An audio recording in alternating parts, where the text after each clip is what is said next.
student named Robert. Robert was a gay man, and he was taking an online course I have, part of which entails email access to me. And he outlined all of the grim realities of his life. In his job, all the people ganged up on him. And it was constantly stressful because of how nasty they were with him. When he walked down the street, he said every block he was accosted by homophobic people who wanted to abuse him in some way. He was wanting to become a stand-up comedian. And when he went out and did a stand-up comedy job, everybody heckled him about being gay. And his whole life was one of a lot of unhappiness and misery, and it all focused around this idea of being attacked because he was gay. I began to teach him that he was focusing on what he did not want. I had directed him back to his email that he sent me and said, read it again. Look at all the things you do not want that you're telling me about. And I can tell you're very passionate about this. When you focus on something with a lot of passion, it makes it happen even faster. And then he really started taking this thing about focusing on what you want to heart. And he began really trying. What happened within the next 6 to 8 weeks was absolutely a miracle. He said that all the people in his office that had been harassing him either transferred to another department, quit working at the company, or started totally leaving him alone, and he began to love his job.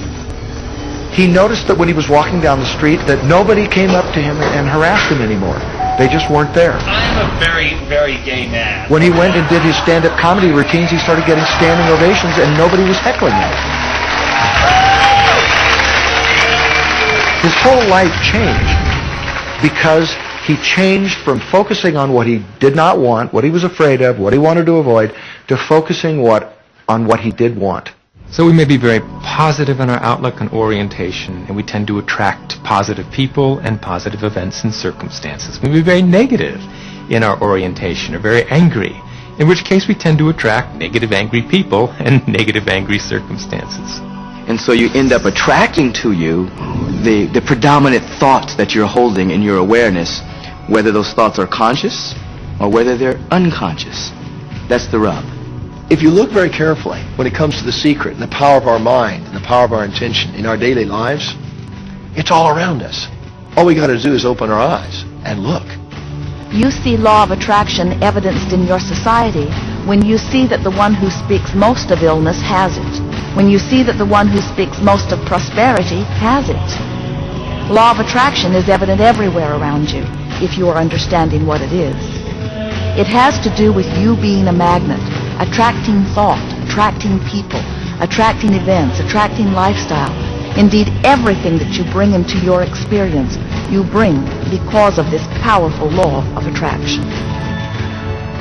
I mean, I'm not talking to you from the point of view of just wishful thinking or imaginary craziness.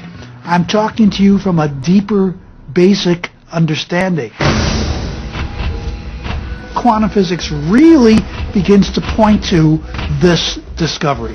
It says that you can't have a universe without mind entering into it, that the mind is actually shaping the very thing that is being perceived. Now, if you don't understand it, doesn't mean you should reject it. You don't understand electricity, probably. First of all, no one even knows what electricity is, and yet you enjoy the benefits of it. Do you know how it works? I don't know how it works, but I do know this, that you can cook a man's dinner with electricity, and you can also cook the man. People oftentimes, when they begin to understand the great secret, become frightened of all of these negative thoughts that they have. Two things they need to be aware of. One, it has been proven now scientifically that an affirmative thought is hundreds of times more powerful than a negative thought. So that eliminates a degree of worry right there. You live in a reality where there is this buffer of time, and truly that serves you. You're really not wanting to be in an environment where your thoughts manifest immediately.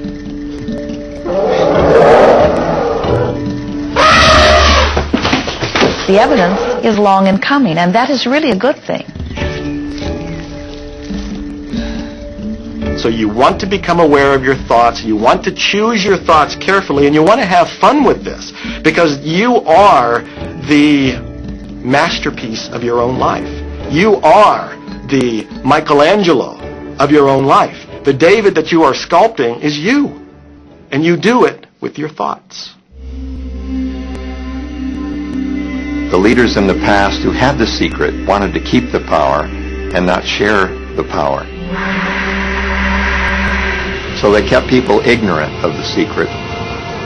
People went to work, they did their job, they came home.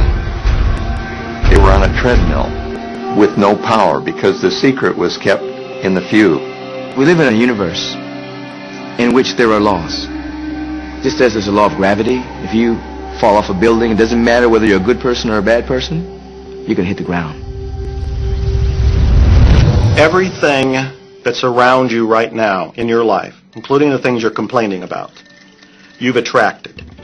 Now, I know at first blush that's going to be something that you hate to hear. You know, you're going to immediately say, I didn't attract the car accident. I didn't attract this particular client. I didn't particularly attract the debt. I didn't attract whatever it happens to be that you're complaining about. And I'm here to be a little bit in your face and to say, yes, you did attract it.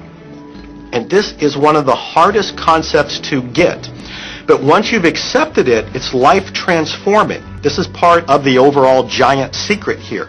And most of us attract by default. We just think that we don't have any control over it. Our thoughts are on autopilot, our feelings are on autopilot, and so everything is just brought to us by default. Now, if this is your first time to hear this, it may feel like, oh, I have to now monitor my thoughts. This is going to be a lot of work. It will seem like that at first, but that's where the fun begins. We do not encourage that you try to monitor your thoughts. That will sort of make you crazy. There are so many thoughts coming to you from so many different directions about so many different subjects. That's where your emotional guidance system comes in. Your emotions, your emotional guidance system is what helps you to understand what you're thinking. So your thoughts cause your feelings. The emotions are this incredible gift that we have to let us know what we're attracting. There are only two emotions from our perspective. One feels good and one feels bad. You call them all sorts of different things, but essentially all of those negative emotions, whether you call it guilt or anger or frustration, all feel much the same. They do not feel good. And all of those are guidance saying that which you are thinking about right now is not in line with what you are really wanting. On another level, it's called bad frequency or bad vibes or whatever you want to call it. The one that feels good, that feeling of hope or happiness or love, that good feeling, that positive emotion, is guidance saying that which you are thinking right now is in alignment with what you are wanting. So it's really so simple. It's right there. The answer is, what am I attracting right now? Well, how do you feel? I feel good. Well, good. Keep doing that.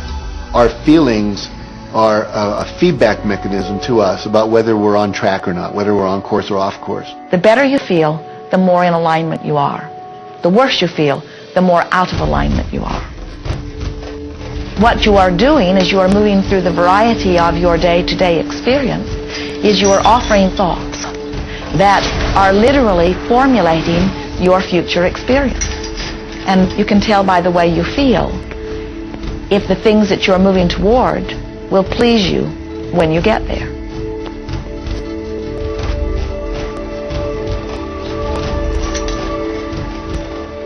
Whatever it is you are feeling is a perfect reflection of what is in the process of becoming.